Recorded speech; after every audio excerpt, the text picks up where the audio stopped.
மின்னணு உலகில் நான் ஒரு சிறை அதிகாரி. என் பெயர் தமிழினி.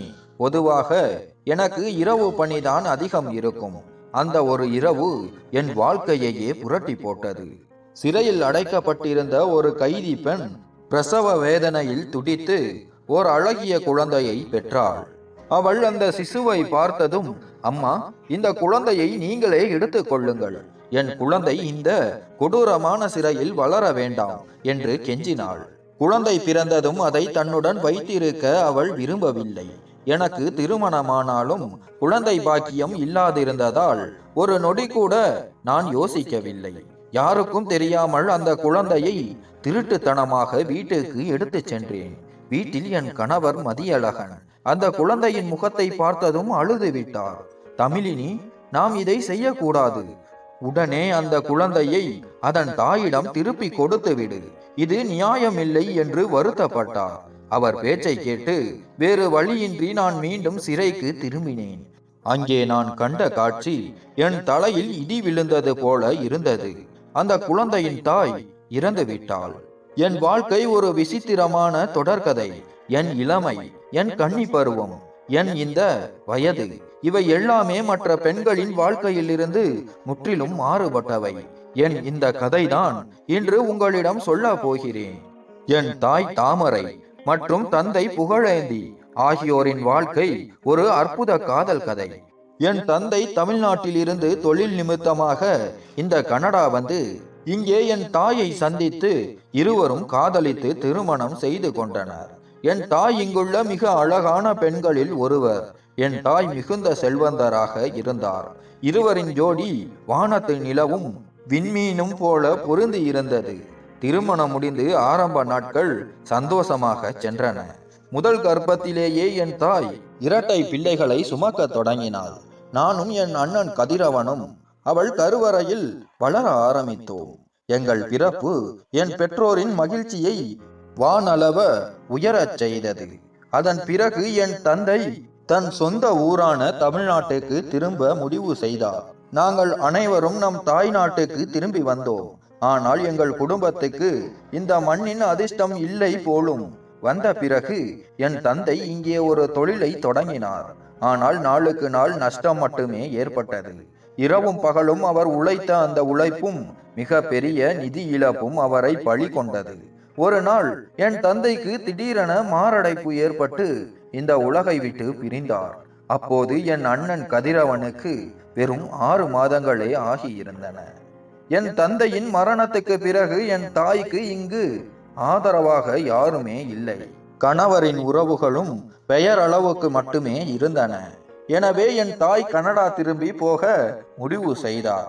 அப்போது என் தாயின் சகோதரர்கள் அவரை அழைத்து செல்ல வந்தார்கள். ஆனால் என் தாய் அவர்களுடன் செல்ல விரும்பவில்லை.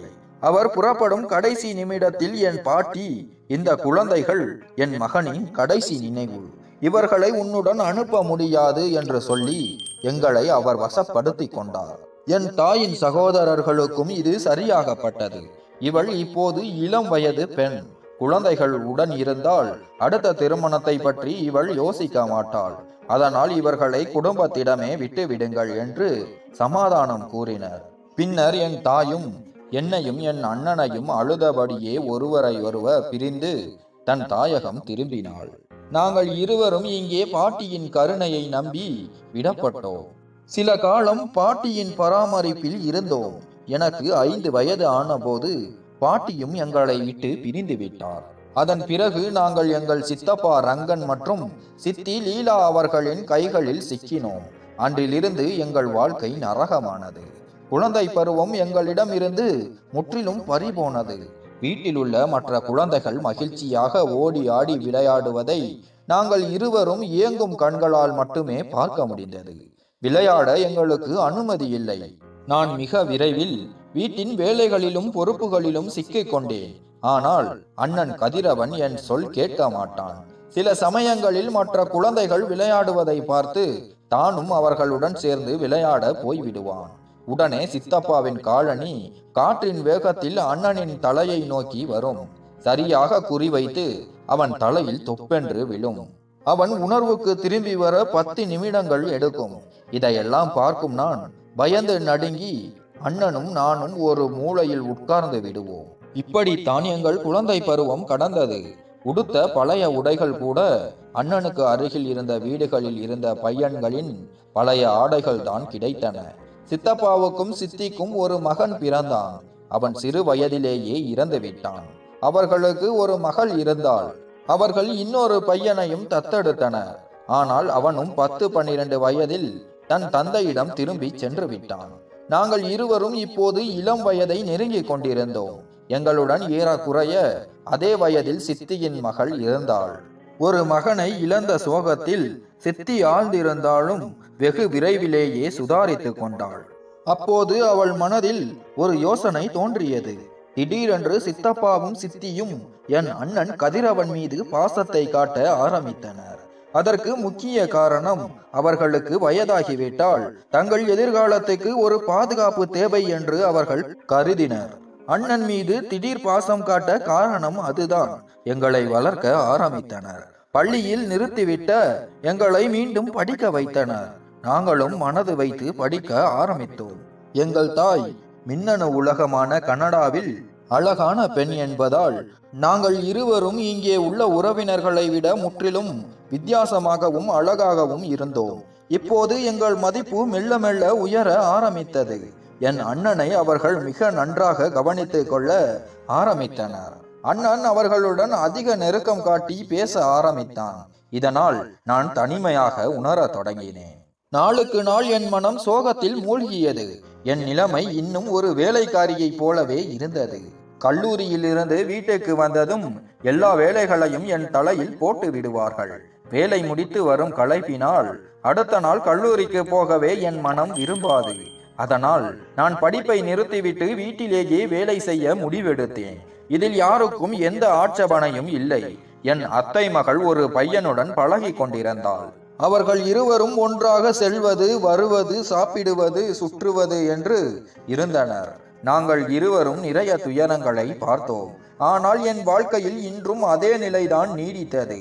என் அண்ணனின் வாழ்க்கையில் இப்போது எதுவும் கஷ்டமாக இல்லை. அவன் இப்போது மகிழ்ச்சியாக இருந்தான். சில நாட்களில் சித்தி தன் மகளை அதே பையனுக்கு திருமணம் செய்து கொடுத்து அவள் புகுந்த வீடு சென்றாள். ஆனால் என் தலைவிதி இன்னும் இருளிலேயே மூழ்கி இருந்தது. நாங்கள் இருவரும் 8 வயது குழந்தைகளாக இருந்தபோது என் சித்தப்பா என் அம்மா அப்பாவின் திருமண புகைப்படத்தை காட்டினார். அப்போது நானும் அண்ணனும் பெரியவர்களாகி அம்மாவை தேடிச் செல்வோம் என்று உறுதி பூண்டோம். அன்றிலிருந்து நான் அந்த புகைப்படத்தை பத்திரமாக வைத்திருந்தேன். அண்ணன் பெரியவனானதும் அவன் என்னை அம்மாவிடம் அழைத்துச் செல்வான் என்று காத்திருந்தேன். என் அண்ணன் இப்போது பெரியவன் ஆகிவிட்டான். எனவே ஒரு வாய்ப்பு பார்த்து நான் அவனுடன் பேச முயற்சி செய்தேன். அந்த புகைப்படத்தை எடுத்துக்கொண்டு அவனிடம் சென்றேன். ஆனால் அண்ணனின் மாற்றத்தை கண்டு நான் அதிர்ச்சியில் உறைந்து போனேன். அந்த புகைப்படத்தை கூட பார்க்க அவனுக்கு அவசியம் இருப்பதாக தெரியவில்லை. அவன் என்னை திட்டி மிரட்டினான். இந்த தேவையற்ற யோசனைகளை உன் மனதில் இருந்து எடுத்துவிடு. எவ்வளவு கஷ்டங்களுக்கு பிறகு நம் வாழ்க்கையில் கொஞ்சம் நல்ல காலம் வந்திருக்கிறது என்று உனக்கு புரியவில்லையா? இதை நான் இப்போதே விட்டுவிட்டு எங்கும் போக விரும்பவில்லை. அம்மாவுக்கு நம்மேல் அக்கறை இருந்திருந்தால் ஏன் நம்மை தனியாக விட்டுவிட்டு போனாள்? இப்போது என்னை கவனித்து எனக்கென இருப்பவர்கள் என் சித்தப்பாவும் சித்தியும் தான். இவற்றையெல்லாம் கேட்டதும் என் காலடியில் இருந்த பூமியே விலகி போவது போல உணர்ந்தேன். என் ஒரே ஆதரவு என் அண்ணன் கூட என்னை விட்டு வெகு தூரம் விலகி சென்று விட்டான். அவனே என் கடைசி நம்பிக்கை. ஆனால் அவனும் மாறிவிட்டான். ஏன் மாற மாட்டான்? அவனுக்கு எல்லாம் கிடைத்து விட்டதே. எல்லாவற்றில் இருந்தும் எல்லா உறவுகளிடம் இருந்தும் விலகி நிற்பவள் நான் தான். ஒரு மகளாக நான் என் தாயின் குறையை எப்படி மறக்க முடியும்? ஆனால் சூழ்நிலையின் தன்மையை உணர்ந்து நானும் மௌனமாக இருந்து கசப்பான உண்மைகளை விழுங்கினேன். சரியான நேரம் வரும் என்று காத்திருந்தேன். என் வாழ்க்கையில் ஒரு முறையாவது நான் என் தாயை சந்தித்தே ஆக வேண்டும். இத்தனை வருடங்களாக நான் என் வாயில் பூட்டி இருந்த பூட்டையெல்லாம் என் தாயிடம் திறந்து என் எல்லா துக்கங்களையும் அவளிடம் சொல்ல வேண்டும். அவள் விட்டு சென்ற பிறகு இந்த உலகம் எங்கள் மீது எப்படிப்பட்ட கொடுமைகளை நிகழ்த்தியது என்பதை என் தாயிடம் எடுத்துரைக்க வேண்டும். என் அண்ணன் மாறி போன பிறகு நான் என் முழு மனதையும் கடவுளிடம் ஒப்படைத்தேன். அந்த குடும்பத்தில் எந்த உறவினர்களிடம் இருந்தும் எந்த உதவியும் கிடைக்காது என்று நான் நம்பினேன். எல்லா வேலைகளையும் தனியாக முடித்த பிறகும் நான் கடவுளின் வழிபாட்டில் ஈடுபட்டேன். ராத்திரி தூங்காமல் கண் விழித்து கடவுளிடம் பிரார்த்தனைகள் செய்தேன். ஏனென்றால் கடவுள் மட்டும்தான் என் ஒரே ஆதரவு. என் இதயத்தில் உள்ள எல்லாவற்றையும் நான் அவரிடம் சொல்லி வந்தேன். ஒரு நாள் நான் என் தாயை சந்திக்க வேண்டும். பலமுறை வீட்டை விட்டு ஓடிவிடலாம் என்று தோன்றியது. ஆனால் பிறகு என் மனதை நானே சமாதானப்படுத்தி கொண்டேன். நான் ஒருபோதும் தவறான பாதையில் செல்லக்கூடாது என்று உறுதியாக இருந்தேன். ஏனென்றால் அப்படி நான் செய்தால் மக்கள் என் அம்மாவை பற்றி தவறாக பேசுவார்கள். அவள் தாய் மோசமானவளாக இருந்திருப்பாள். அதனால்தான் மகளும் இப்படிப்பட்ட காரியத்தை செய்கிறாள் என்று பழி சுமத்துவார்கள். இப்படியே சில ஆண்டுகள் கடந்து ஓடின. இரவும் பகலும் கடவுள் பக்தியில் மூழ்கி இருந்தேன். இந்த சமயத்தில் என் மனதுக்கு கிடைத்த நிம்மதி ஒரு பெரிய ஆறுதலாக இருந்தது. இந்த உலகம் என் தேவைகளை நிறைவேற்றாவிட்டாலும் கடவுள் நிச்சயம் நிறைவேற்றுவார் என்ற நம்பிக்கை எனக்குள் பிறந்தது. என் அண்ணன் கதிரவன் என் அறைக்குள் வந்தான். பல மாதங்களுக்கு பிறகு இது நடந்தது. ஏனென்றால் அப்போது அவன் என்னிடம் பேசுவதற்கு கூட சித்தப்பா, சித்தி மற்றும் அவன் வருங்கால மனைவி ஆகியோரின் அனுமதியை பெற வேண்டியிருந்தது. நானும் அவன் வாழ்க்கையில் தலையிடுவதை நிறுத்தி கொண்டேன். ஏனென்றால் அவனுக்கு எல்லாம் கிடைத்து விட்டது. என் சித்தப்பா ஒரு நண்பரின் மகளுடன் என் அண்ணனுக்கு திருமண ஏற்பாடுகளை முடித்து விட்டார். என் அண்ணன் இப்போது எப்போதும் மகிழ்ச்சியாக இருந்தான். அந்த பெண்ணையும் அவனுக்கு பிடித்திருந்தது. என் அண்ணனின் மகிழ்ச்சியில் நானும் மகிழ்ந்தேன். அவன் வந்து இன்னும் சில நாட்களில் தனக்கு திருமணம் நடக்க போவதாக சொன்னான். நான் அவனுக்கு வாழ்த்து சொன்னேன். அப்போது அவன், தமிழினி, உனக்கும் ஒரு நல்ல வாழ்க்கை அமைய வேண்டும் என்று நான் விரும்புகிறேன். என் திருமணத்துக்கு பிறகு இவர்கள் உன்னை வாழ்நாள் முழுவதும் வேலைக்காரியாகவே வைத்து விடுவார்களோ என்று பயமாக இருக்கிறது. நீ வருத்தப்படுவதை என்னால் பார்க்க முடியாது என்று சொன்னான். அப்படி கூறிக்கொண்டிருக்கும் போதே அவன் கண்களில் நீர் திரண்டது. அன்றுதான் முதன்முறையாக என் அண்ணனுக்குள் ஒரு தாயின் பாசத்தை கண்டேன். எனக்கும் ஒரு தாயின் வாஞ்சை சுரந்தது. நான் அவன் நெற்றியில் முத்தமிட்டேன். என் எல்லா முடிவுகளையும் அவனிடம் ஒப்படைத்தேன். என் அண்ணன் எடுக்கும் எந்த முடிவானாலும் எனக்கு சம்மதமே என்று சொன்னேன். இந்த முறை நான் அவனிடம் அம்மாவை சந்திக்கும் என் விருப்பத்தையும் தெரிவித்தேன். இந்த விஷயத்தில் அவன் ஒன்றும் செய்ய முடியாத நிலையில் இருக்கிறான் என்பதை நான் உணர்ந்தேன். அதன் பிறகு நாங்கள் இருவரும் நிறைய நேரம் பேசிக் கொண்டிருந்தோம். மறுநாளே அவனுடைய திருமண ஏற்பாடுகள் தொடங்கின. அதில் நானும் முன்வந்து பங்கேற்றேன். என் அண்ணன் என்னை பார்த்து வருத்தப்படக்கூடாது என்பதற்காக நானும் மகிழ்ச்சியுடன் எல்லா வேலைகளிலும் உற்சாகமாக ஈடுபட்டேன். சித்தப்பாவும் சித்தியும் அவன் திருமணத்தை முன்னிட்டு மிக சந்தோஷமாக இருந்தனர். அதனால் அவர்கள் எனக்கு எந்த தடையும் விதிக்கவில்லை. அண்ணன் திருமணத்திற்காக சித்தப்பா எனக்கும் நல்ல ஆடைகள் எடுத்து கொடுத்தார். அன்றுதான் முதன்முறையாக எங்கள் உறவினர்கள் அனைவரையும் நான் சந்தித்தேன். அது மட்டுமின்றி சித்தப்பா, சித்தியின் நண்பர்கள் மற்றும் பல உறவுகளும் வந்திருந்தனர். என்னை சந்தித்தவர்கள் எல்லோரும் என் அம்மாவையும் அப்பாவையும் பற்றிதான் பேசினார்கள். எங்கள் குடும்பத்தை போல மற்ற உலகமும் அவர்களை மறந்திருக்கும் என்று நினைத்திருந்தேன். ஆனால் அப்படி இல்லை. இந்த சமயத்தில் எனக்கு நிறைய அன்பு கிடைத்தது. உண்மையில் உலகம் அவ்வளவு மோசமில்லை என்றும் இங்கே நிறைய நல்ல மனிதர்களும் இருக்கிறார்கள் என்றும் உணர்ந்தேன். அண்ணன் திருமணம் நன்றாக முடிந்தது. சில நாட்களுக்கு பிறகு எனக்கும் வரன் வர ஆரம்பித்தன. என் அண்ணன் தன் மாமியார் வீட்டில் ஒரு நிபந்தனையை வைத்திருந்தான்.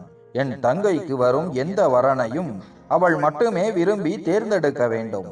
அவளுக்கு மட்டுமே சம்மதம் அல்லது மறுப்பு தெரிவிக்க உரிமை உண்டு என்று கூறினான். திருமணத்திற்கு பிறகு நானும் தைரியமாக மற்றவர்கள் முன்னிலையில் பேசி கற்றுக்கொண்டேன். எனவே எந்த வரன் வந்தாலும் சித்தப்பாவே என்னிடம் சம்மதம் கேட்க ஆரம்பித்தார்.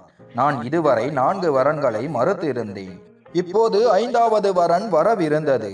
அவர்கள் மிகவும் பணக்காரர்கள் என்றும் பையன் தன் பெற்றோரின் வியாபாரத்தை கவனித்து வருவதாகவும் கூறினர். அவர்கள் சந்திப்பதற்கு முன்பே மறுக்காதீர்கள். ஒரு முறையாவது எல்லோரையும் சந்தித்து பேசி அதன் பிறகு ஒரு முடிவை எடுங்கள் என்று சொன்னார்கள். மறுநாள் அவர்கள் வந்தார்கள். அவர்களை பார்த்ததும் நான் அதிர்ச்சியடைந்தேன். அவர்கள் மாப்பிள்ளை என்று அறிமுகப்படுத்தியவர் என்னை விட வயது அதிகம் உள்ளவர். இருப்பினும் மற்ற எல்லா நல்ல குணங்களும் அவரிடம் இருந்தன. நான் எதையாவது சொல்வதற்கு முன் அந்த மாப்பிள்ளை என்னிடம் தனியாக பேச சிறிது நேரம் கேட்டார். இதை கேட்டு எல்லோரும் ஆச்சரியப்பட்டனர். ஆனால் நானும் அதற்கு சம்மதம் தெரிவித்தேன். இருவரும் சில நிமிடங்கள் தனியாக பேச அனுமதிக்கப்பட்டோம். அவருடன் பேசியதும் என் மனதிற்கு ஒரு நிம்மதி கிடைத்தது. அவர்தான் நமக்கு துணையாக இருப்பார் என்றும் என் அம்மாவை சந்திக்கும் என் ஆசையை நிறைவேற்றுவார் என்றும் நான் உள்ளூர உணர்ந்தேன். என் அம்மாவை சந்திக்கும் ஆசை எனக்குள் மீண்டும் தலை தூக்கியது. அந்த மாப்பிள்ளை தனியாக பேசும்போது என்னிடம் இவ்வாறு பேசினார். என் வயது உங்களை விட அதிகமாக இருப்பதாகவும் இன்னும் ஏன் எனக்கு திருமணம் ஆகவில்லை என்றும் நீங்கள் யோசிப்பீர்கள். இந்த திருமணத்தை நான் என் பெற்றோருக்காகத்தான் செய்து கொள்கிறேன். அவர்கள் திருமணம் முடிந்ததும் தன் இன்னொரு மகனுடன் ஓமனுக்கு திரும்பி சென்று விடுவார்கள் என்றார். அவர் சொன்னதை கேட்டு நான் உடனடியாக சம்மதித்தேன். அவர் மேலும், திருமணத்துக்கு பிறகு நீங்கள் தான் எஜமானி. நீங்கள் என்னுடன் இருக்க விரும்பினாலும் சரி, அல்லது எங்கு வேண்டுமானாலும் இருக்க விரும்பினாலும் சரி, அது உங்கள் விருப்பம். உங்களுக்கு எந்த தடையும் இருக்காது என்றார். அவர் பேச்சு எனக்கு மிகவும் ஆச்சரியமாக இருந்தது. என் பழைய கனவுகள் என் கண்களுக்குள் மீண்டும் துளிர்ந்தன. மறுப்பதற்கு இப்போது எந்த காரணமும் இல்லை. அவர் ஏன் இப்படி சொல்கிறார் என்பதை திருமணத்துக்கு பிறகு தெரிந்து கொள்ளலாம் என்று முடிவெடுத்தேன். நான் இந்த உறவுக்கு சம்மதம் தெரிவித்தேன். நாங்கள் இருவரும் வீட்டாரிடம் வந்து சம்மதத்தை தெரிவித்தோம். எல்லோரும் சந்தோஷப்பட்டார்கள். என் வருங்கால கணவர் எனக்கு மோதிரம் அணிவித்து நிச்சயதார்த்த சடங்குகள் முடிவடைந்தன. அதன் பிறகு திருமண தேதியும் விரைவில் நிர்ணயிக்கப்பட்டது. எங்கள் வீட்டாருக்கு திருமண தயாரிப்புகளை செய்ய போதுமான நேரம் கிடைத்தது. என் கண்களில் அந்த திருமணத்தை பற்றிய கனவுகள் இல்லை என்பதும் என் இதயத்தில் அந்த திருமணத்தை பற்றிய உணர்வுகள் இல்லை என்பதும் உண்மை. ஆனாலும் நான் மிகவும் மகிழ்ச்சியாக இருந்தேன். ஏனென்றால் திருமணம் முடிந்த பிறகு என்னால் என் தாயிடம் செல்ல முடியும் என்று நம்பினேன். நான் மகிழ்ச்சியாக இருப்பதை பார்த்து எல்லோரும் நான் திருமணம் செய்து கொள்வதில் மகிழ்ச்சியாக இருப்பதாக நம்பினார்கள். நானும் அவர்களின் நம்பிக்கையை பொய்யாக்க விரும்பவில்லை. என் அண்ணன் திருமண வேலைகளில் சுறுசுறுப்பாக ஈடுபட்டு கொண்டிருந்தான். இதை பார்த்த அவன் மனைவியின் முகம் வாடியிருந்தது. ஒருவேளை என் அண்ணன் தன் மனைவிக்கு அதிகமாக கவனம் செலுத்தாமல் இருந்ததுதான் அவளது வருத்தத்திற்கு காரணமாக இருக்கலாம். என் அண்ணி என் அண்ணன் மீது அவ்வளவு அன்பு வைத்திருந்தாள். அவன் பிரிவை அவளால் தாங்க முடியவில்லை. என் வருங்கால மாமியார் மிக நல்ல பெண். நிச்சயதார்த்தத்திற்கு பிறகு அவர் பலமுறை என்னை பார்க்க வந்தார். ஒவ்வொரு முறையும் அவர் என்னிடம், என் மகனின் பிடியை மட்டும் ஒருபோதும் விட்டு விடாதே என்று கூறுவார். நான் ஒவ்வொரு முறையும் திருமணம் செய்த பிறகு, நான் ஏன் உங்கள் மகனின் பிடியை விடுவேன் என்று அவருக்கு உறுதியளிப்பேன். ஆனால் அந்த பெண்ணின் மனதுக்கு ஏன் நிம்மதி கிடைக்கவில்லை என்று எனக்கு தெரியவில்லை. அடுத்த முறை அவர் வந்தபோது மீண்டும் அதே வார்த்தையை அவரது உதட்டில் உச்சரித்தார். என் மகனின் பிடியை மட்டும் ஒருபோதும் விட்டு விடாதே. என் மாமியாரின் கவலை நிறைந்த முகத்தை பார்த்து என் மனம் கலங்கியது. அவர்களின் மகனிடம் அப்படி என்ன விஷயம் இருக்கிறது? நான் அவரை விட்டு விலகி விடுவேன் என்று அவர்கள் ஏன் பயப்படுகிறார்கள்? இந்த கேள்விகள் என் மனதில் ஓடின. என் வருங்கால கணவரும் அன்று தனியாக பேசும்போது, திருமணத்துக்கு பிறகு நீங்கள் எங்கு வேண்டுமானாலும் இருக்கலாம் என்று சொன்னது எனக்கு நினைவுக்கு வந்தது. இந்த கேள்விக்கான விடையை திருமணத்துக்கு பிறகுதான் தெரிந்து கொள்ள முடியும். அதனால் நான் ஒவ்வொரு முறையும் அவர்களிடம், உங்கள் மகனின் பிடியை வாழ்நாள் முழுவதும் விடமாட்டேன் என்று உறுதியளிப்பேன். என் மாமியார் என் பேச்சை கேட்டு மிகவும் சந்தோஷப்படுவார், என்னை வாழ்த்துவார். அவர்தான் என் ஒரே நம்பிக்கை. நான் எப்படி அவரை விட்டு விலகுவேன்? என் வருங்கால மாமியார் என்னை தன்னுடன் கடை தெருவுக்கு அழைத்து சென்றார். என் வாழ்க்கையில் முதன்முறையாக நான் எனக்காக என் விருப்பப்படி பொருட்கள் வாங்கிய நாள் அது. முன்பு என் அத்தை மகளின் பழைய உடைகளைத்தான் நான் அணிவேன். எப்போதாவது தீபாவளி போன்ற நாட்களில் என் சித்தப்பா விருப்பத்திற்கு மாறாக ஒரு புது ஆடையை எடுத்து கொடுப்பார். இன்று நான் மிகவும் சுதந்திரமாக உணர்ந்தேன். என் வருங்கால மாமியார், என் வருங்கால கணவர் இருவரும் என்னுடன் இருந்தனர். சிறந்த விலையுயர்ந்த பொருட்களை நான் தேர்வு செய்யும்படி கூறினார்கள். என் மேல் பொருத்தமான நகைகளையும் ஆடைகளையும் பார்த்து நான் மிகவும் சந்தோஷப்பட்டேன். நானும் ஒரு பெண், வாழ்நாள் முழுவதும் நல்ல விஷயங்களுக்காக ஏங்கியவள். இவ்வாறு சந்தோஷத்தையும் சலுகைகளையும் பார்த்து என் விதியை என்னால் நம்ப முடியவில்லை. என் விதி என் மீது அவ்வளவு கருணை காட்டுகிறது. மக்களின் காலடியிலிருந்து என்னை தூக்கி வானத்தின் உயரங்களுக்கு கொண்டு சென்றது. இதையெல்லாம் நான் தனியாக ஒரு மூலையில் இருந்து கடவுளிடம் கேட்ட பிரார்த்தனைகளின் பலன்.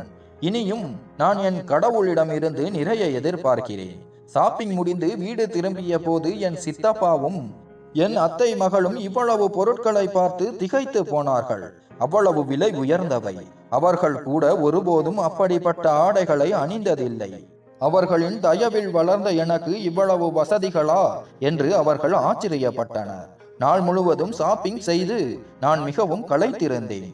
அதனால் விரைவாக அறைக்குள் சென்று கடவுளிடம் பிரார்த்தனை செய்தேன். அடுத்த நாள் காலை என் மாமியாருடன் நான் அறைக்கு வெளியே வந்தபோது என் வீட்டின் நிறமே மாறி போயிருந்தது. எல்லோர் நடத்தையும் என்னிடம் மிகவும் நன்றாக இருந்தது. என்னை வீட்டு வேலைக்காரி என்று நினைத்தவர்கள் இன்று முதன்முறையாக என்னிடம் வந்து காலை உணவு சாப்பிடுகிறீர்களா என்று கேட்டார்கள்.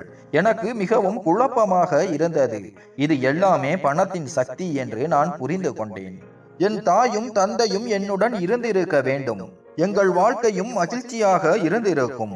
ஒருவேளை சிறு வயதில் இருந்தே உறவினர்களின் இந்த நல்ல முகம் எங்கள் வாழ்க்கையில் இருந்திருக்கும். ஆனால் எங்கள் குழந்தை பருவத்தில் நாங்கள் பட்ட கஷ்டங்களை என்னால் ஒருபோதும் மறக்க முடியாது. சித்தப்பா எனக்காக காலை உணவு கொண்டு வந்தார். நானும் புன்னகையுடன் அவருக்கு நன்றி கூறினேன். வாழ்நாள் முழுவதும் நான் அவர்கள் மீது எந்த குற்றச்சாட்டையும் வைக்கவில்லை. எனவே இப்போது போகும்போதும் அவர்களின் நம்பிக்கையை நான் உடைக்க விரும்பவில்லை. அவர்கள் எங்களை தங்கள் மகன் போல வளர்த்தனர். எங்கள் பெற்றோரின் இடத்தை நிரப்பினார்கள் என்று அவர்கள் எப்போதும் பெருமைப்பட வேண்டும் என்று விரும்பினேன். மாலை என் மருதாணி சடங்கு நடக்கவிருந்தது. என் அண்ணனும் அண்ணியும் சித்தப்பாவும் சித்தியும் என் அருகில் வந்தார்கள். என் கையை பிடித்து காரில் ஏற்றி அழகு நிலையத்துக்கு அழைத்து சென்றார்கள். என் சித்தப்பா வழியெல்லாம் என்னிடம் பேசிக்கொண்டே வந்தார். நான் அமைதியாக அவர்கள் பேசுவதை கேட்டுக்கொண்டே வந்தேன். ஒருவேளை 1 அல்லது 2 முறை நான் தலையசைத்து இருக்கலாம். அவர்கள் தங்கள் மீது எந்த பழியும் வரக்கூடாது என்பதற்காக நான் அவர்களின் மகள் என்றும் அவர்கள் எனக்கு செய்த எல்லா துன்பங்களும் வளர்ப்பின் ஒரு பகுதிதான் என்றும் என் மனதில் ஆழமாக பதிய வைக்க விரும்பினார்கள். ஒருவேளை இதெல்லாம் என் வருங்கால கணவரின் செல்வம்தான் காரணம் என்று எனக்கு புரிந்தது. அவர்களின் இந்த கனிவான அன்பையும் இனிமையான பேச்சையும் கேட்டு என் கண்களிலிருந்து கண்ணீர் வழிந்தது. இன்று நான் என்னை முன்பை விட மிகவும் அதிர்ஷ்டசாலியாக உணர்ந்தேன். உலகமும் செல்வமும் ஒரு மனிதனின் நிலையை எவ்வளவு சீக்கிரமே மாற்றுகிறது. ஒரு நொடியில் என்னை வேலைக்காரி நிலையிலிருந்து ராணி நிலைக்கு மாற்றியிருந்தது. என் நிலைமை இப்போது மாறிவிட்டது. சித்தப்பா என்னை தன் மார்போடு அணைத்து கொண்டார். அழகு நிலையம் சென்றவுடன் எனக்காக செலவு அதிகம் கொண்ட சிகிச்சைகள் கொடுக்கப்பட்டன. அன்று மாலை மருதாணி சடங்கிற்காக மீண்டும் அலங்கரிக்கப்பட்டேன். மருதாணி சடங்கு முடிந்தது. அடுத்த நாள் எனக்கு திருமணம். இரவு முழுவதும் என் கண் உறங்கவில்லை. என் மனதில் விசித்திரமான உணர்வுகள் எழத் தொடங்கின. என் தாய் தந்தையை பார்த்ததில்லை. என் ஒரே அண்ணன் கதிரவனை விட்டு இப்போது விலகி செல்கிறேன். நானும் அவனும் இரட்டையர்கள் என்பதால் சிறு வயது முதல் நாங்கள் ஒருவருக்கொருவர் துணையாகவே இருந்தோம். நிச்சயமாக நாங்கள் வாழ்க்கையில் மகிழ்ச்சியை விட துயரங்களையே அதிகம் சந்தித்தோம். ஆனால் ஒருவருக்கொருவர் துணையாக இருந்து எல்லாவற்றையும் தாங்கிக் கொண்டோம். நான் அவனுடன் ஒரே வயதுடையவனாக இருந்தாலும் எப்போதும் ஒரு மூத்த அக்கா போலவே அவனுக்கு தாயின் கடமைகளை செய்தேன். என் அண்ணனை தனியாக விட்டு போகிறேன் என்று நினைக்கும் போது என் மனம் நடுங்கியது. விசித்திரமான எண்ணங்கள் மனதில் தோன்றியது. எனக்காக என் விருப்பப்படி என் திருமணத்தை நடத்த வீட்டில் சண்டை போட்ட என் அண்ணன் ஏன் இப்போது என்னிடம் இருந்து இவ்வளவு தூரமாக விலகி இருக்கிறான்? மருதாணி சடங்கு நடந்த மாலை முழுவதும் நான் அவனை பார்க்கவில்லை. எங்கே போனான், எங்கே ஒளிந்தான் என்று தெரியவில்லை. இந்த உலகத்தில் என் ஒரே உறவு அவன் மட்டும்தான். அவனை தேடி என் கண்கள் அலைபாய்ந்தன. காலை சூரியன் என் அறைக்குள் மெதுவாக எட்டி பார்த்தது. நான் வெளியே வந்தேன். என் மனதில் ஒருவித சோகம் கவிந்திருந்தது. வாசலுக்கு வந்ததும் நான் கண்ட காட்சி என் உயிரையே நிறுத்தியது. என் அண்ணன் வாசலில் ஒரு மேஜை மேல் தனியாக படுத்திருந்தான். நான் ஓடிச் சென்று பார்த்தபோது அவன் ஆழ்ந்த தூக்கத்தில் இருந்தான். எப்போது வந்து இங்கே படுத்தான் என்று தெரியவில்லை. என் மனம் தத்தளித்தது. என்ன காரணம் இருக்கும்? அவன் மனைவி ஏதாவது சொல்லி வெளியே அனுப்பிவிட்டாளா? அல்லது சித்தப்பாவுடன் ஏதேனும் சண்டை ஏற்பட்டதா? என் மனதில் கேள்விகள் அலை மோதின. நான் அண்ணனின் தலைமாட்டில் அமர்ந்து அவன் தலையை என் மடியில் வைத்து கொண்டேன். அவன் கூந்தலை என் விரல்களால் கோதிவிட்டேன். அவன் அப்பாவி முகத்தை பார்த்து கொண்டே இருந்தேன். எப்போது என்று தெரியவில்லை. என் கண்களில் இருந்து கண்ணீர் கட்டுப்பாடில்லாமல் வழிந்து அவன் கன்னத்தில் விழுந்தது. அவன் திடுக்கிட்டு எழுந்தான். தமிழினி, நீ எப்போது வந்தாய் என்று அதிர்ச்சியுடன் கேட்டான். அவன் எழ முயற்சித்தான். ஆனால் நான் தடுத்தேன். இன்னும் சிறிது நேரம் என் மடியிலேயே படுத்திரு. ஏன் இப்படி தனியாக இங்கே மேஜை மேல் படுத்திருக்கிறாய்? சொல்லு என்று மூச்சு விடாமல் என் மனதில் இருந்த எல்லா கேள்விகளையும் கேட்டேன். அவன் சிரித்து கொண்டே எழுந்தான். அட என் செல்ல தங்கையே, பயப்படாதே. உன் அண்ணனுக்கு எந்த கஷ்டமும் இல்லை. உண்மை என்னவென்றால் உன் திருமணத்தை பற்றி நினைத்து என் மனது பதற்றப்பட்டது. நீ ஒரே ஒரு நாள் மட்டுமே இந்த வீட்டில் விருந்தாளி. பிறகு நிரந்தரமாக உன் கணவர் வீட்டிற்கு சென்று விடுவாய். எனக்கு மகிழ்ச்சிதான். ஆனாலும் உன் பிரிவு என்னை பயமுறுத்தியது. அதனால் தூக்கம் வரவில்லை. வெளியே வந்து உட்கார்ந்தேன் என்றான். நான், அப்படியானால் என் பக்கத்தில் வந்திருக்கலாமே. நானும் இரவு முழுவதும் தூங்கவில்லை என்றேன். உன் தூக்கத்தை நான் கெடுக்க விரும்பவில்லை. அதனால் தான் இங்கே படுத்தேன். எப்போது கண் அயர்ந்தேன் என்று தெரியவில்லை என்றான். அதன் பிறகு நாங்கள் இருவரும் எங்கள் குழந்தை பருவம் முதல் இளமை வரை பல விஷயங்களை பற்றி பேசினோம்.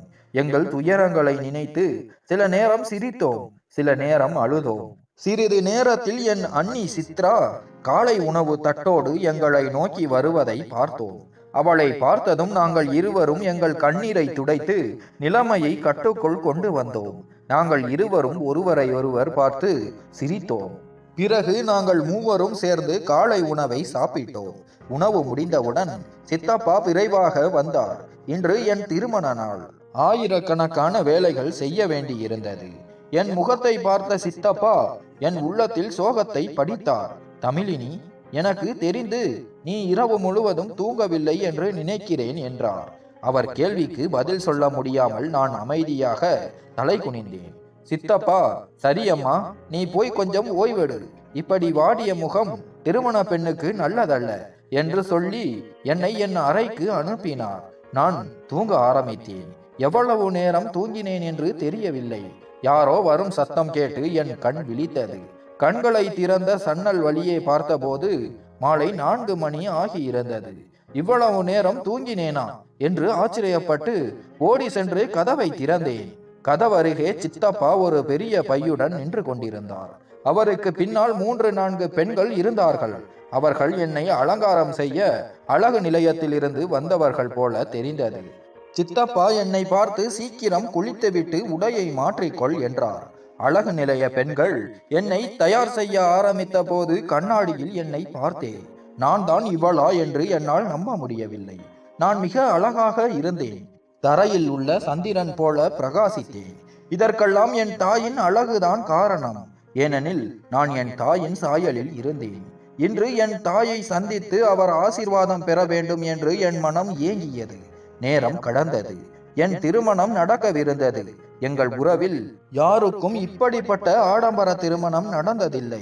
என் மாமியார் என்னை பார்த்ததும் வேகமாக கூவிக்கொண்டு என் அருகில் வந்தார். சித்தப்பாவையும் என் அத்தை மகளையும் தள்ளிவிட்டு என்னை தன் அணைப்பில் தாங்கி மேடைக்கு அழைத்து சென்றார்.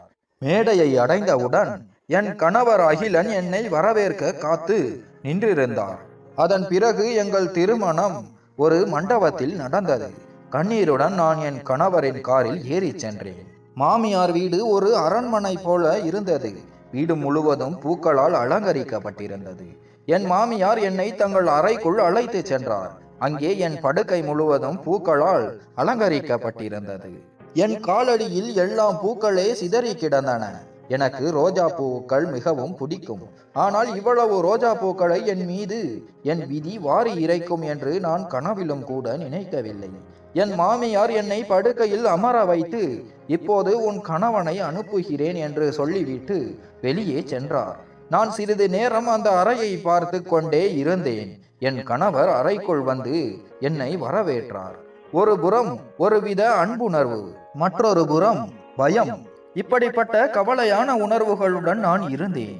என் கணவர் வந்து என் அருகில் அமர்ந்தார். வெகு நேரம் பேசிக் கொண்டிருந்தார். அவர் பேசுவதை கேட்டு எனக்கு மிகவும் பிடித்திருந்தது. திடீரென்று அவர் ஒரு விஷயம் சொன்னார். அது என் மகிழ்ச்சி எல்லாவற்றையும் பறித்தது. அவர் என் பெற்றோர்கள் தூங்கிவிட்டார்கள் என்று நினைக்கிறேன். அதனால் நானும் என் அறைக்கு போய் தூங்க வேண்டும் என்று நினைக்கிறேன் என்றார். அவர் சொன்னதை கேட்டு நான் மிகவும் ஆச்சரியப்பட்டேன்.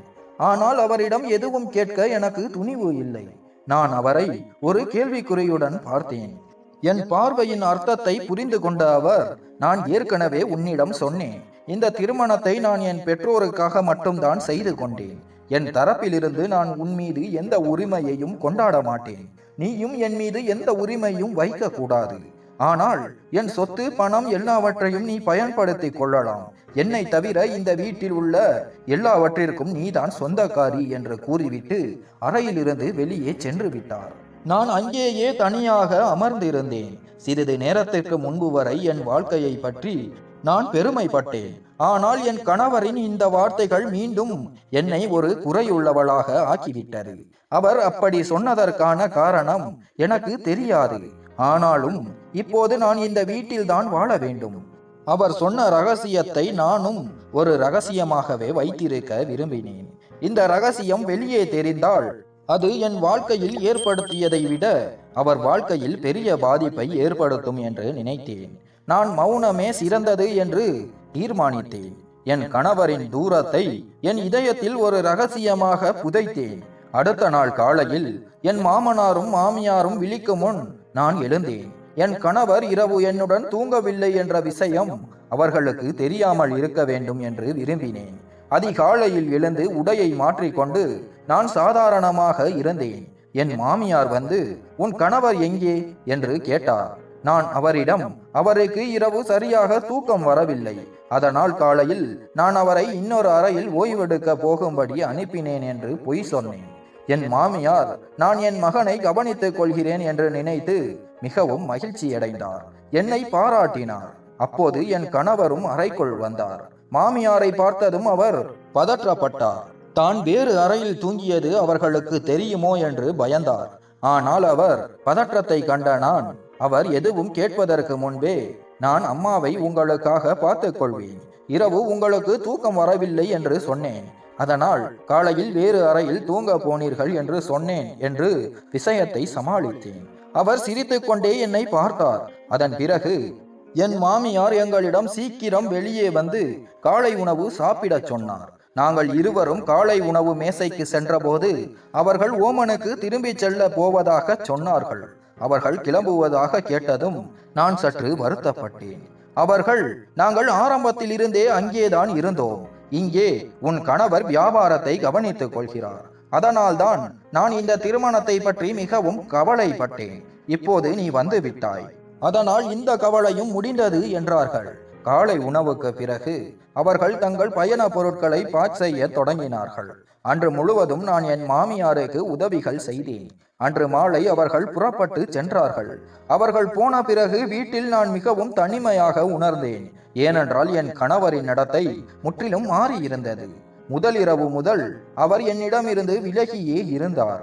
அதிகம் பேச மாட்டார், சிரிக்க மாட்டார், தன் அறையில் இருப்பார், இல்லை என்றால் அலுவலகம் சென்று விடுவார்.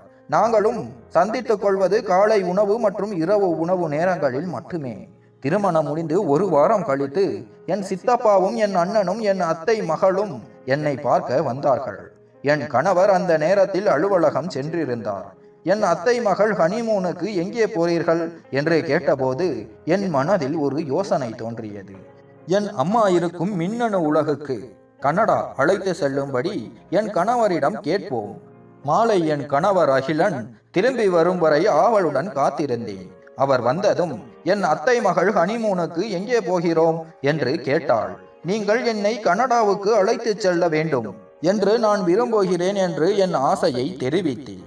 என் கணவர் மிகவும் கோபப்பட்டார். அவர் உணர்ச்சியற்று நம் இருவருக்கும் இடையில் அப்படிப்பட்ட உறவு இல்லை என்று உனக்கு தெரியும்.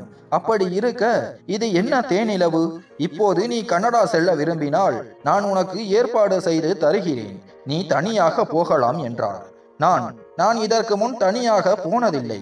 உங்களை தவிர என்னால் எப்படி போக முடியும் என்று கேட்டேன்.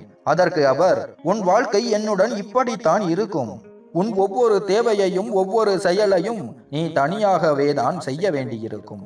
என்னிடம் இருந்து எந்த உதவியையும் எதிர்பார்க்காதே என்றார். அவர் பேச்சை கேட்டு எனக்கு பெரிய அதிர்ச்சி ஏற்பட்டது. மேலும் எந்த ஒரு ஆணும் எனக்கு துணையாக இருக்க முடியாத போது அவருடன் வாழ்ந்து என்ன பயன் என்று நினைத்தேன். என் இலக்கு ஒருபோதும் பணம் அல்ல. நான் அவரிடம், சரி, நீங்கள் பயணத்துக்காக ஏற்பாடுகளை செய்யுங்கள், நான் தனியாக செல்கிறேன் என்றேன். என் கணவர் அலுவலகத்தை தொடர்பு கொண்டு நான் கனடா செல்வதற்கான விசாவுக்கு ஏற்பாடு செய்தார். இன்னும் சில நாட்கள் இருந்தன. இந்த நாட்களில் நான் என் கணவருடன் நெருங்கி பழக விரும்பினேன். ஆனால் அவர் அதை ஆட்சேபித்தார். அவர் எனக்கு என் விருப்பப்படி வாழ அனுமதித்தார். நான் கனடா வந்து சேர்ந்தேன். என்னிடம் அம்மாவின் ஒரு புகைப்படம் தவிர வேறு எதுவும் இல்லை. என் கணவர் நான் தங்குவதற்கு இங்கே ஏற்பாடு செய்திருந்தார். வரும்போது சிறிது பணமும் கொடுத்திருந்தார். ஆனால் எனக்கு எதிர்கால தேவைக்கும் வேலை வாய்ப்புக்கும் அவசியம் இருந்தது. ஏனெனில் என் அம்மாவை எப்போது கண்டுபிடிப்பேன் என்று தெரியவில்லை. அதுவரை நான் இங்கேதான் வாழ வேண்டியிருந்தது. என் கணவர் கொடுத்த பணமும் தீர்ந்து கொண்டிருந்தது. என் சித்தப்பாவிடமோ அண்ணனிடமோ நான் எதுவும் கேட்க முடியாது.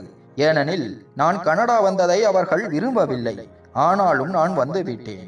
நான் இங்கு வந்து 6 மாதங்கள் ஆகியிருந்தன. ஆனால் என் அம்மாவை பற்றி எந்த தகவலும் கண்டுபிடிக்க முடியவில்லை. ஒரு நாள் செய்தித்தாள் படித்து கொண்டிருந்த போது அதில் பெண் காவலர் பணிக்கு ஆள் எடுப்பதை பார்த்தேன். அதை பார்த்ததும் நான் காவல்துறையில் சேர்ந்தால் என் அம்மாவை கண்டுபிடிப்பது எளிதாக இருக்கும் என்று எனக்கு தோன்றியது. அதனால் நான் முயற்சி செய்தேன். என் முயற்சிக்கு வெற்றி கிடைத்தது. சுமார் 6 மாத பயிற்சிக்கு பிறகு நான் கனடா காவல்துறையில் ஒரு சிறை அதிகாரியாக பணிக்கு சேர்ந்தேன். என் சித்தப்பாவுடன் எனக்கு பெரிய பேச்சுவார்த்தை இல்லை. ஆனால் என் கணவருடன் நான் அடிக்கடி தொலைபேசியில் பேசுவதுண்டு. நான் வேலைக்கு சேர்ந்ததை கேட்டு அவரும் மிகவும் மகிழ்ச்சி அடைந்திருந்தார். அவர் எனக்கு வாழ்த்துக்களை தெரிவித்தார். நான் அவரிடம் ஒரு நிபந்தனை வைத்தேன். நீங்கள் இங்கே வந்து நேரில் வாழ்த்து சொல்ல வேண்டும். அவர் என் கோரிக்கையை ஏற்றுக்கொண்டார். நான் மகிழ்ச்சியுடன் அவர் வருகைக்காக காத்திருந்தேன். விரைவில் அவர் என்னை பார்க்க கனடாவுக்கு வந்தார். நான் அவரை இங்கே சுற்றி காட்டினேன். அவர் இப்போது என்னிடம் முன்பை விட நன்றாக பழகினார். அவர் நடத்தையில் நிறைய மாற்றம் ஏற்பட்டிருந்தது. அதன் பிறகு அவர் ஒரு ரகசியத்தை என்னிடம் கூறினார். தமிழினி, எனக்கு ஒரு ஆபத்தான நோய் இருந்ததால் நான் உன்னை என்னிடமிருந்து விலக்கி வைத்தேன். நீ கனடாவுக்கு வந்த பிறகு நான் சிகிச்சை எடுத்துக்கொண்டேன். இப்போது நான் முழுமையாக குணமடைந்து விட்டேன் என்றார். அதனால் தான் அவர் என்னுடன் நெருக்கம் காட்ட மறுத்தார் என்பதை நான் அறிந்து எனக்கு சற்று ஆறுதலாக இருந்தது. அவர் இப்போது என்னுடன் மிகவும் மகிழ்ச்சியாக இருந்தார். அடிக்கடி தமிழ்நாட்டுக்கும் கனடாவுக்கும் வந்து போய் கொண்டிருந்தார். வியாபாரம் தொடர்பான வேலைகள் இருந்ததால் என் அம்மாவை தேடுவதிலும் அவர் எனக்கு உதவினார். ஆனால் எங்கள் முயற்சிகள் அனைத்தும் தோல்வியையே தழுவின. திடீரென ஒரு அதிர்ச்சி திருப்பம். அந்த சமயத்தில் என் கணவர் என்னுடன் கனடாவில் தான் இருந்தார். எனக்கு ஒரு மருத்துவமனையில் இரவு பணி இருந்தது. அங்கு ஏற்கனவே கர்ப்பமாக இருந்த ஒரு கைதி பெண்ணுக்கு உடல்நல குறைவு ஏற்பட்டது. அவள் ஒரு குழந்தையை பெற்றாள். நான் அவள் பக்கத்திலேயே நின்றிருந்தேன். அப்போது அவள், நீங்கள் என் குழந்தையை உங்களுடன் எடுத்துச் செல்லுங்கள், இதுவும் என்னை போல சிறைக்குள் இருக்க நான் விரும்பவில்லை என்று என்னிடம் கூறினாள். அந்த பெண்ணுக்கு பல ஆண்டுகள் சிறை தண்டனை விதிக்கப்பட்டிருந்தது. என் மனம் தாய் பாசத்தால் நிரம்பியிருந்தது. நான் என் தாயின் அன்புக்கு ஏங்கிக் கொண்டிருந்ததால் அந்த குழந்தைக்கு நான் தாயின் அன்பை கொடுக்க வேண்டும் என்று நினைத்தேன். நான் குழந்தையை எடுத்துக்கொண்டு வீட்டுக்கு சென்றேன். ஒரு அன்பு நிறைந்த குழந்தை கிடைத்த மகிழ்ச்சியை என் கணவரிடம் சொன்னேன். ஆனால் என் கணவர் அந்த குழந்தையின் முகத்தை பார்த்ததும் அழுதார். அவர் அழுது கொண்டிருப்பதை கண்டு நான் ஆச்சரியப்பட்டேன்.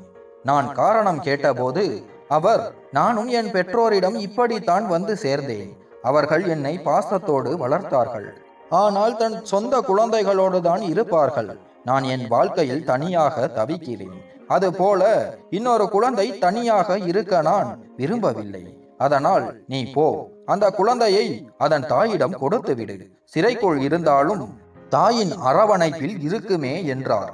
வேறு வழியின்றி நான் குழந்தையை எடுத்துக்கொண்டு மீண்டும் மருத்துவமனைக்கு சென்றேன். நான் அங்கே பார்த்த காட்சி என் தலையில் இடி விழுந்தது போல் இருந்தது. அந்த கைதி பெண்ணை சந்திக்க வந்த பெண்களில் ஒருத்தியின் முகம் என் அம்மாவின் முகத்தை போலவே இருந்தது. இல்லை இல்லை, அது என் அம்மாதான். பிறகு விசாரித்த போது குழந்தையை பெற்ற அந்த பெண் என் அம்மாவின் இரண்டாவது கணவரின் மகள் என்றும் அவள் தன் கணவரை கொன்ற குற்றத்திற்காக சிறையில் அடைக்கப்பட்டிருக்கிறாள் என்றும் தெரிய வந்தது. அவள் கர்ப்பமாக இருந்ததால் சிறையிலேயே பிரசவம் நடந்தது. இப்போது என் அம்மா அங்கே என்னை கண்டாள். நாங்கள் இருவரும் கட்டி பிடித்து அழுதோம். நான் என் துயரங்கள் அனைத்தையும் அம்மாவிடம் சொன்னேன். நான் என் அம்மாவை என் வீட்டிற்கு அழைத்து வந்தேன். இத்துடன் கதை முடிந்தது. கதை பிடித்திருந்தால் லைக் மற்றும் சப்ஸ்கிரைப் செய்யுங்கள். மேலும் கதையின் கருத்துக்களை தெரிவியுங்கள். நன்றி.